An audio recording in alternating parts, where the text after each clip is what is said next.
Galerinha do quinto ano, estamos de volta aqui com a nossa aula. Hoje, sexta-feira, 6 de novembro de 2020, finalizando aí essa semana com a aula de ciência. Nós vamos abrir lá na página 19 para a gente fazer a leitura da tirinha. Então vamos lá, no livro de ciências eu já abri aqui para vocês, vocês abrem aí na apostila de vocês.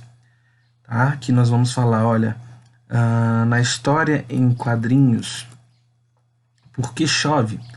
Cascão conseguiu que parasse de chover. Então leia o trecho dessa história. Olha lá. Nós temos: mas os dias se passam e nada de chuva. Então olha aqui o sol bem forte, né? Acredito que deve estar um calor tremendo, né? A princípio todo mundo gostou. Olha lá, conversa, ó. Tempinho bom, né? Pois é, vou pegar uma praia. Eles indo pra praia. Mas depois de 2 meses começaram a se preocupar. O nível da represa está baixando, ó. O nível da represa. Que represa ele está falando aqui? Provavelmente uma represa de água, né? Porque sem chuva, né? O nível da represa de água está baixando. Aí começa lá, ó, as notícias nos jornais. Racionamento de água. Aí o outro, ó. Que faz tempo que não chove. Aí aqui embaixo nós temos, ó, a plantação foi secando, olha a plantação secando, olha o agricultor, a cara de preocupado dele, ó, os animais definhando, agora é que não tem boi gordo mesmo, ó, os animais tudo magrinho, por quê? Se não tem chuva, né, o animal, se não tem chuva, não cresce a agricultura, não cresce capim, né, não cresce ali o alimento do boi. Se o animal não come, ele fica magro mesmo. Olha lá, o calor aumentando, aí a Mônica falando, ai, vou derreter. Só uma pessoa parecia satisfeita. Eu sabia que ia funcionar. Agora não preciso mais ter medo da chuva. Né? Por quê? O que acontece aí, né?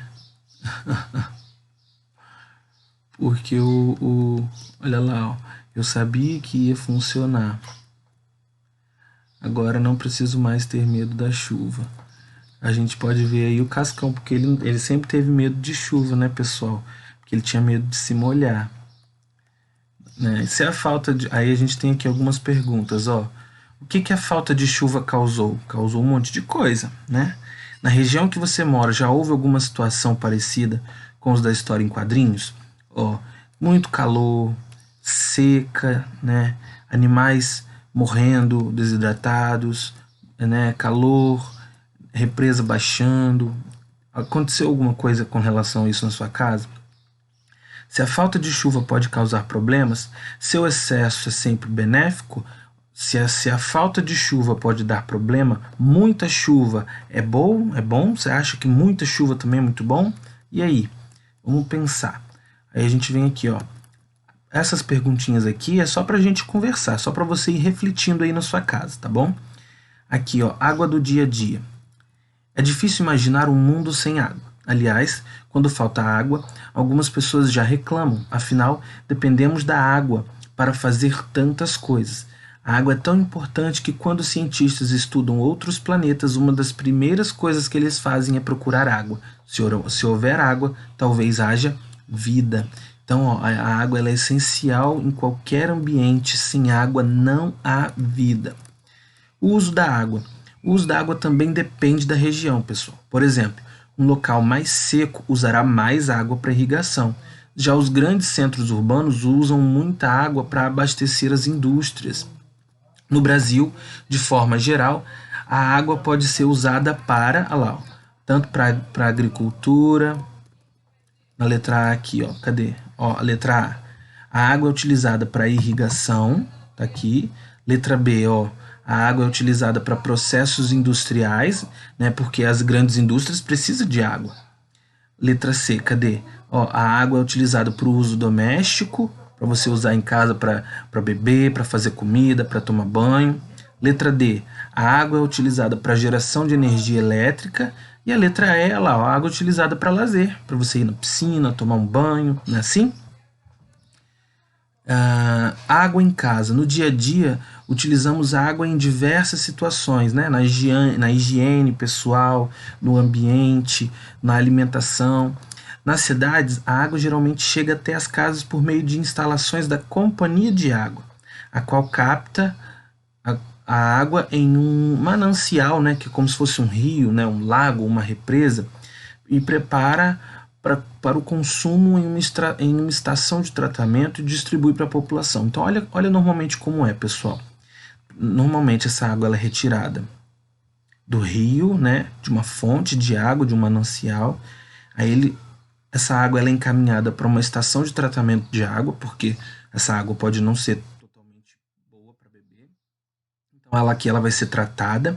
Depois, ela é encaminhada para um reservatório de água potável, onde ela vai ficar reservada, né? Depois ela é encaminhada lá, ó, para a sua casa, onde você vai usar, né, a água, né? Depois ela é encaminhada, a água usada, ela é destinada para a extração de tratamento de esgoto, né?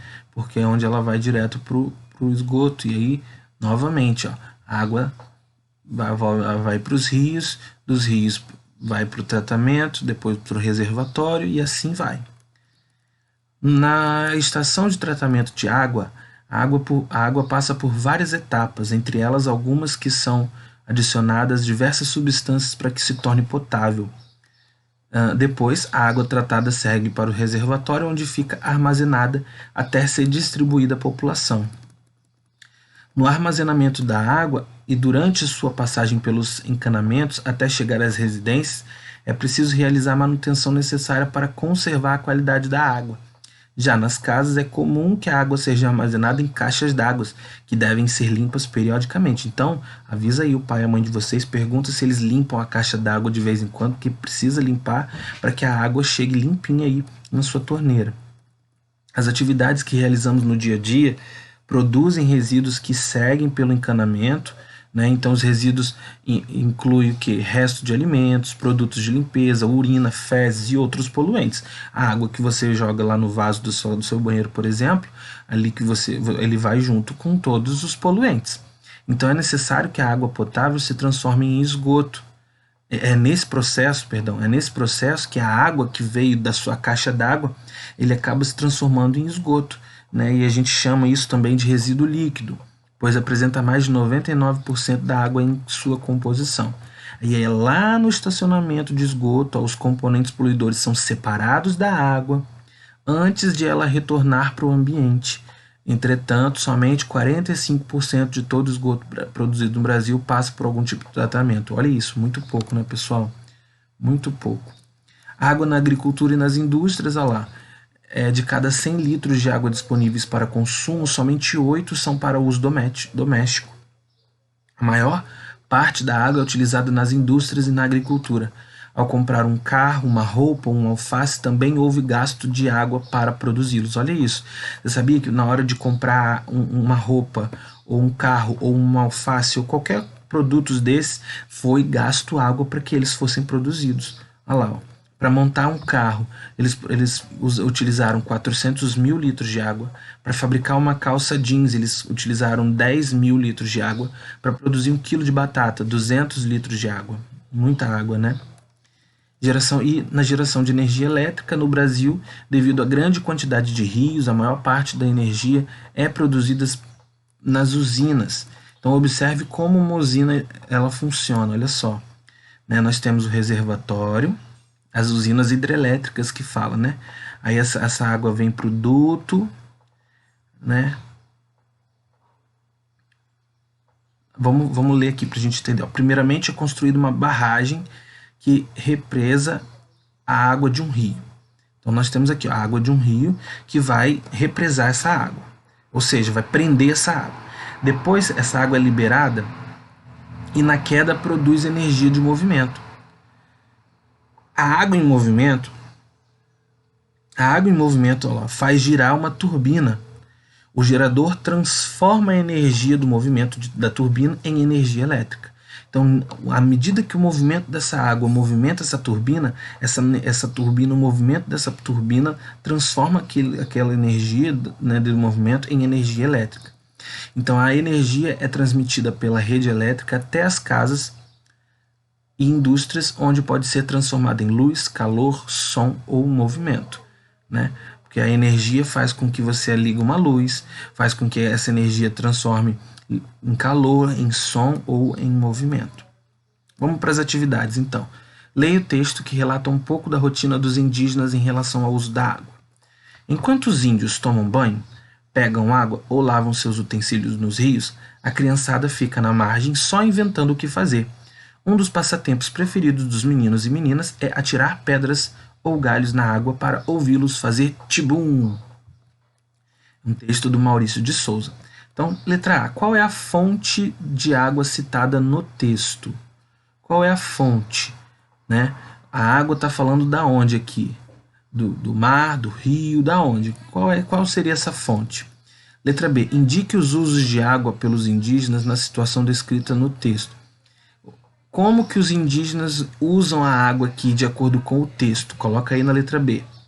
Número 2. Nas cidades, as pessoas dificilmente utilizam água diretamente dos rios, considerando a realidade do lugar onde vive, né? Então responda as questões. De onde vem a água utilizada pelas pessoas no bairro ou cidade onde você mora? Onde você mora, essa água ela vem de onde? Do rio, de uma represa ou de um poço? E aí eu falo, quem mora em Kennedy, né? Pode-se dizer, aqui na minha casa vem do poço e do rio, porque nós temos tanto a água da rua, que vem do rio, quanto nós temos um poço também. Agora, na sua casa, vem da onde? Normalmente, aqui em Kennedy, pelo menos, ela é abastecida pelo rio ali da Cacheta, né? Então, aquele rio da Ponte da Cacheta, né, que passa pela Cezanne ali, vem, né, ele é tratado, mas vem de um rio. Então, você pode colocar aí que vem de um rio. Letra B. Essa água passa por algum tipo de tratamento antes de ser distribuída à população? Em caso afirmativo, quem realiza esse tratamento? Já falei, né? Passa sim por tratamento e no caso de Kennedy, quem mora aqui na sede em Kennedy, sim, passa pela Cezanne, se eu não estou enganado. A letra C, em sua casa, há caixa d'água? Normalmente sim, né? Então, pergunte aos seus pais ou responsáveis quando foi a última vez que ela foi limpa. Você vai escrever aí quando que a sua caixa d'água foi limpa pela última vez. Nós temos aqui na número 3, ó, analise a imagem desta casa que recebe água tratada pela Companhia de Saneamento da região. Então, nós temos aqui, ó, observe, ó. Nós temos, olha só, o encanamento da água, que vem direto para a caixa d'água. Aí da caixa d'água distribui água para o chuveiro, para o lavatório, para o vaso, para a cozinha e para a área de serviço, né? Lá na máquina de lavar e no tanque. E nós temos aqui a área de esgoto, né? De vermelho, ó. O esgoto que vem do vaso, do lavatório, do chuveiro, da cozinha e da área de serviço e vem para cá, direto para a área de esgoto. Então, olha lá, ó, já respondi para vocês. Qual é a diferença entre os canos azuis e os vermelhos? Né? Eu não vou dizer de novo, é só você dizer e escrever aí. E na letra B, marque um X nos locais onde está chegando água tratada. Quantos locais você identificou? Aonde tem aqui, ó, onde está chegando água tratada? Marca um X. Ó, no chuveiro você vai marcar um X, no lavatório você vai marcar outro X, e marca um X aonde chega a água tratada. E aí você vai contar quantos X você marcou, quantos locais você encontrou. E aí você vai escrever aqui na letra B. Na letra C, você vai circular a caixa d'água. Em seguida, pesquise por que ela precisa ficar em um local mais alto. Perceba, pessoal, que a caixa d'água está no local mais alto, né? Aí você tem que pesquisa aí. Por que pode perguntar a alguém da sua casa ou na internet. Por que a caixa d'água ela precisa ficar no lugar mais alto? E você responda aqui na letra C. E na número 4, algumas construções têm um sistema de captação de água da chuva, né, em um reservatório próprio que recebe o nome de cisterna. Sobre esse sistema, assinale V para verdadeiro e F para falso. É tipo assim, ó, a água da chuva cai aqui no telhado, aí ele desce pela calha e aí guarda numa cisterna, num reservatório, essa água da chuva. Então vamos lá. Você vai marcar V para verdadeiro ou F para falso. Letra A. É uma boa opção para locais que sofrem com a seca? E aí? Essas cisternas é uma boa opção para um local que sofre com a seca? Letra B, ajuda a evitar o desperdício da água tratada? Pode-se dizer, né? Letra C, é uma péssima alternativa para substituir a água que se usa para irrigar uma horta? É uma péssima alternativa? Poxa, para irrigar uma horta, pessoal. Eu acho que isso daí não está certo, não. Hein? Letra D, pode ser usado como fonte de água para vasos sanitários e limpeza de casa. Já adianto que só tem uma falsa aí. O restante é verdadeira. Qual você vai marcar? Representa aí certinho, ok? E aqui a gente finaliza a nossa aula de hoje. Qualquer dúvida, vocês me perguntam no WhatsApp. Valeu, pessoal!